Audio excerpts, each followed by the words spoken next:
Bonjour à tous. Donc aujourd'hui nous allons donc continuer notre série liée à la programmation donc sur Unity Pro XL. Donc aujourd'hui nous allons donc attaquer la partie donc projet, c'est-à-dire nous allons encoder ensemble un programme complet et donc nous allons nous baser sur le programme à encoder qu'on a rédigé à la main. Donc c'est une partie de la solution niveau 1, c'est juste pour avoir une idée du projet, hein. Donc ici le but du projet, c'est de réaliser la séquence suivante, hein, qui est composée donc de plusieurs étapes, plusieurs transitions. Et donc, je vous donne un exemple. À l'étape numéro 1, ben, on a B qui clignote en alternance avec M à une période de 10 Hz. Donc, c'est comme si on avait deux ampoules en fait qui clignotaient pendant que l'une était allumée, l'autre était éteinte, et vice-versa avec une période de 10 Hz. On retire l'urgence et donc du coup on se retrouve à l'étape numéro 2. À l'étape numéro 2, on active l'ampoule W et M clignote. En appuyant sur M, on arrive à l'étape 3, même principe. On a des éléments qui fonctionnent, qui clignotent, et ainsi de suite. Si on appuie sur l'arrêt d'urgence, peu importe dans quelle étape on va automatiquement se retrouver à l'étape numéro 1, donc en dessous de l'entonnoir. Donc c'est grâce à l'entonnoir qu'on le fait. Pour ça, on a l'entonnoir et la condition qui nous permet de nous ramener à l'étape numéro 1. Ok. Donc nous, on s'est basé sur ça, et en suivant un protocole bien prédéfini. On a donc, en suivant un protocole bien prédéfini, on a rédigé notre programme à encoder. Donc la première étape va consister à créer les variables. Donc nous allons créer les variables. Donc pour ça, bah, en suivant donc le cours, vous avez dû normalement rédiger cette table des variables qu'on a rédigée à la main, et on va encoder ces variables sur Unity Pro XL. Donc la méthode numéro 1, c'est on encode directement les variables en cliquant sur le module. Et donc quand je clique sur ce module, je vais peut-être mettre mes variables à côté, mais si je clique sur ce module, je peux afficher mes entrées et sorties. Ensuite, il suffit de sélectionner donc la variable. Donc ici, la variable 1.1, on encode, c'est underscore p.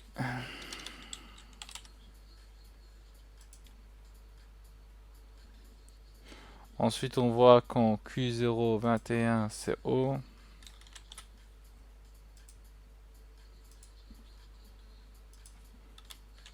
V.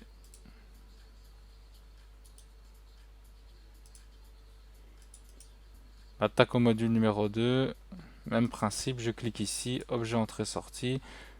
Là, comme je vais juste faire une entrée, j'affiche juste les entrées. C'est la deuxième. J'écris underscore M. Donc ça, c'était la première méthode, hein. Vous voyez que c'est assez rapide, hein. Seconde méthode qui marche aussi bien, c'est qu'on peut les encoder ici, hein. D'ailleurs, ils apparaissent, hein, dans le menu. C'est tout à fait normal, on peut les encoder. Donc nous, on va créer la variable 1 Hz.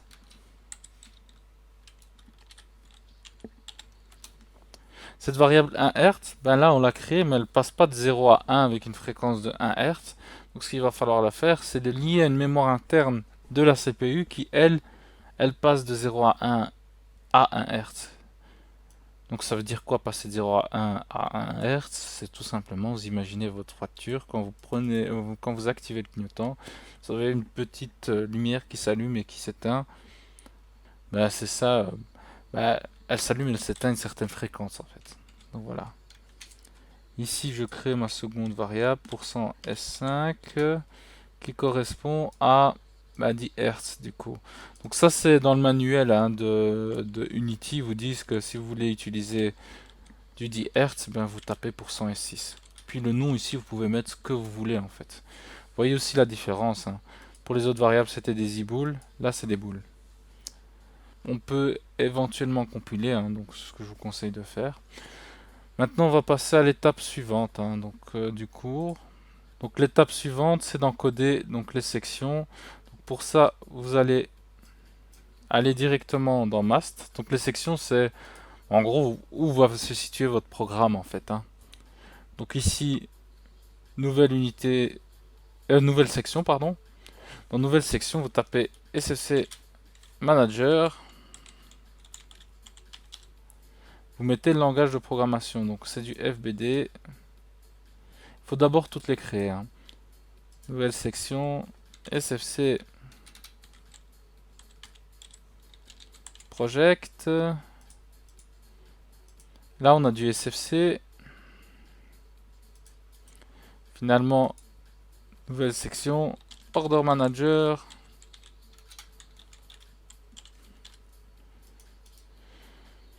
Là, c'est du structure texte. Donc, on les crée, voilà, elles sont créées. Maintenant, on va s'occuper du SFC Manager. SFC Manager, où es-tu?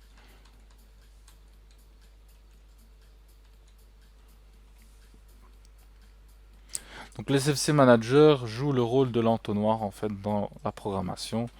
Simplement, ce fameux entonnoir qu'on va rédiger sous forme de code. Donc, pour ça, je vais simplement afficher l'élément. Donc l'entonnoir, deux conditions pour rappel. Première condition, ben, la condition qui active l'entonnoir. Donc ici c'est U. Donc nous, on va utiliser le bloc initChart où on va devoir mettre cette condition. Donc là, cette condition-là, on va la mettre sur initI. Donc là, on a U bar. Ben, pour obtenir U, on a mis la petite boucle ici qui inverse U bar, elle transforme en U. Ensuite, à côté, ben, il faut lier cet entonnoir au programme, donc qui va contenir des étapes et des transitions qu'on va à chaque fois réinitialiser. Donc ici c'est chartref et on le relie à SFC Project, c'est lui qui va contenir les étapes et les transitions. Donc dans le programme ça donne quoi? Vous cliquez ici, vous cliquez ici, ensuite vous écrivez avant l'étoile init et normalement si vous cliquez sur bibliothèque V13 init chart s'affiche, vous cliquez sur OK, vous le placez, vous prenez la petite boucle, on la met, ensuite on annule les commandes en appuyant sur Escape. Voilà, je double-clique maintenant sur ici, et là je mets donc mon SFC Project, naturellement il le propose. Ensuite l'init, ben, ça va être pas U, donc dans notre cas on affiche toutes nos variables, on a ici pas U. Okay, donc voilà, ça c'est fait, vous pouvez compiler pour vérifier s'il n'y a pas d'erreur. On peut éventuellement sauvegarder aussi, hein.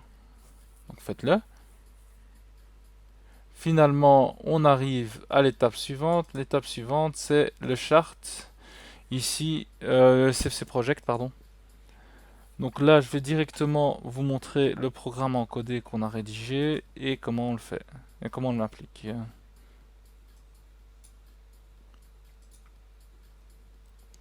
Bon, le programme est ici, hein.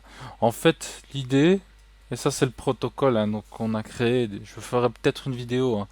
Si ça vous intéresse, mettez-le en commentaire, une vidéo pour que ben, je vous explique en détail le protocole, hein. En gros, ici, le CFC Project, il va reprendre toutes les étapes transition. Donc ça, c'est une étape, ça, c'est une transition. Donc en gros, le programme, ben, si vous êtes dans l'étape 1, ben, il faut activer la transition pour passer à l'étape 2 et ainsi de suite. Là, on voit qu'on a une divergence en nous, c'est-à-dire qu'on peut soit prendre à partir de l'étape 5 ce chemin, ou soit celui-ci. Donc voilà, ça c'est en gros. Par contre, les actions, hein, c'est-à-dire ce qu'on active, les ampoules qu'on active, etc., à l'étape 1 et ainsi de suite, bah ça, ils vont être pris dans l'order manager, donc on ne les traite pas encore maintenant. Donc du coup, nous, ben, à partir de notre solution niveau 1, on a rédigé à la main l'SFC Project, et on va le créer. Donc petite astuce, hein, pour le faire rapidement, vous sélectionnez séquence étape transition, vous mettez le nombre total ici, on voit qu'on a 7 séquences, hein, 7 séquences d'étape transition, on clique sur OK, on peut le placer le plus haut possible. Ensuite, cette étape, c'est l'étape S1, c'était l'étape numéro 1, mais comme sur Unity, il reconnaît que les... Enfin, il faut mettre absolument une lettre et un chiffre. Bah, on a écrit S1 au lieu de 1, et on a rendu cette étape initiale. Ensuite, S2, bah là, même principe. S3, voilà. S4.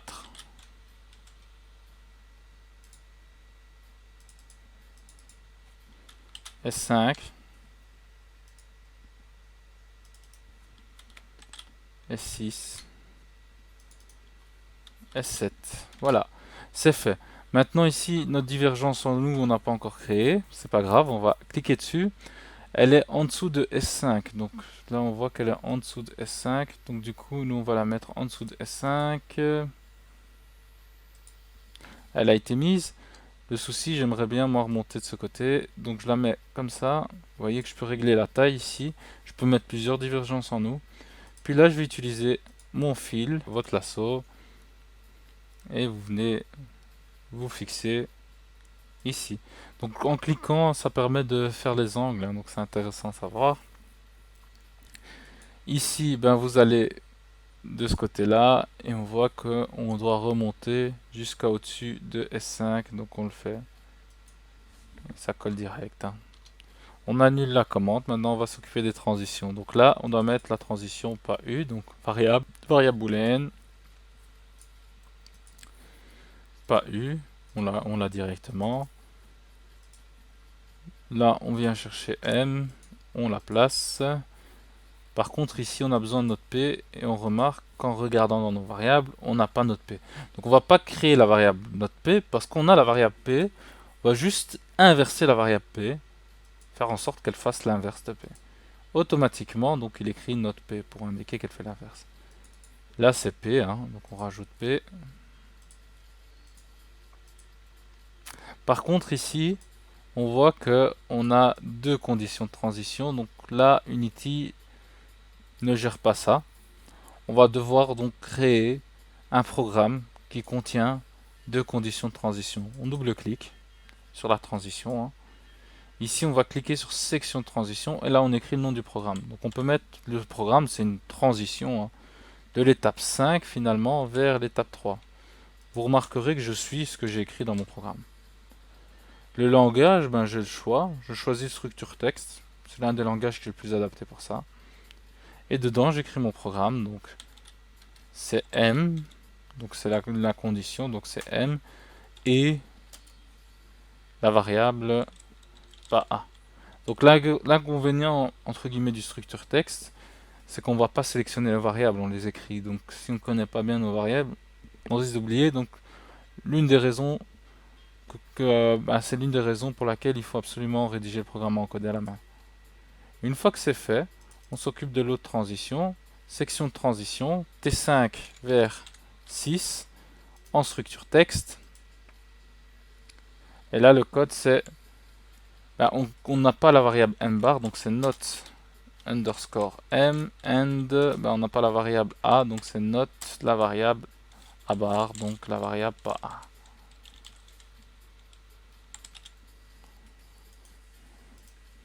Une fois que c'est fait, on régénère. On peut éventuellement sauvegarder, on n'a pas d'erreur, c'est très bien, on peut passer à l'étape suivante. Donc l'étape suivante, j'ai pas créé tous les ordres, hein, dans mes variables élémentaires. J'ai l'ordre O et V, je vais vous occuper de vous faire l'order manager de l'ordre O. Peut-être vous donner quelques informations sur l'order manager parce que c'est important. Ouais, donc ce qu'il faut savoir avec l'order manager, c'est simple. C'est que ce programme, alors, on va aller dire B s'active à l'étape numéro 1 et il clignote à 10 Hz. Et on va aller dire O s'active à l'étape 3 à l'étape 4. Donc c'est à ça que sert ce programme. Donc ici dans notre cas on va le faire pour O et V. Donc O on voit qu'il s'active à l'étape 3 et à l'étape 4. Donc on va écrire O, deux points égal, S3 qui correspond à l'étape numéro 3 ou S4.x point virgule. Donc soit à l'étape 3 ou l'étape 4, O tu t'allumes. Maintenant S3.x se crée, c'est des variables qui se créent automatiquement, donc les variables S3.x, S4.x se créent automatiquement lorsque vous rajoutez en fait les étapes sur votre SFC project. C'est des variables, quand l'étape 3 est active, S3.x va valoir 1 en fait. Et donc du coup si S3.x vaut 1, vous voyez que c'est égal à O, donc O vaut 1, donc finalement l'ampoule O s'allume de votre automate. Donc ça donne O, deux points égal,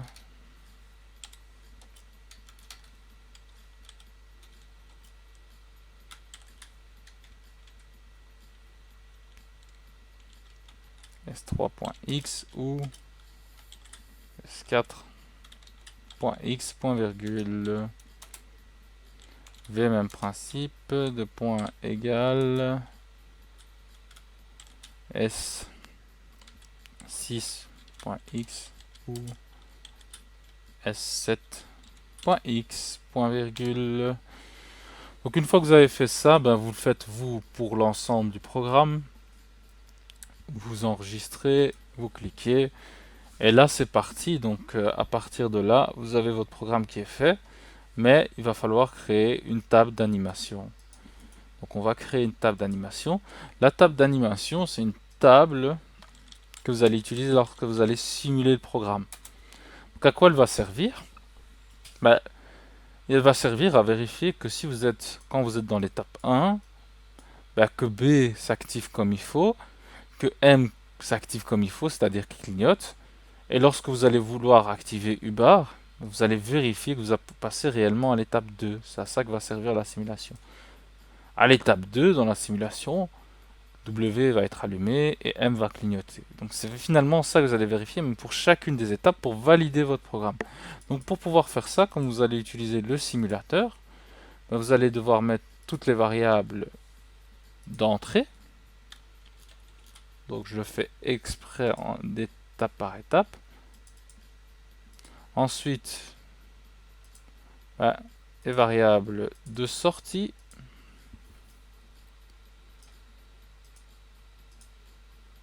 Finalement, si vous créez des bascules, il va falloir vérifier qu'elles passent correctement de 0 à 1.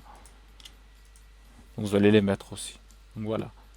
Et à l'aide de ce programme, vous allez pouvoir forcer. Donc ça, si ça vous intéresse, mettez en commentaire ce qui vous intéresse le plus et je ferai des vidéos dessus. Donc le but, c'est vraiment de transmettre un peu les connaissances liées à ce logiciel. Donc n'hésitez vraiment pas et je vous dis à très bientôt. Au revoir.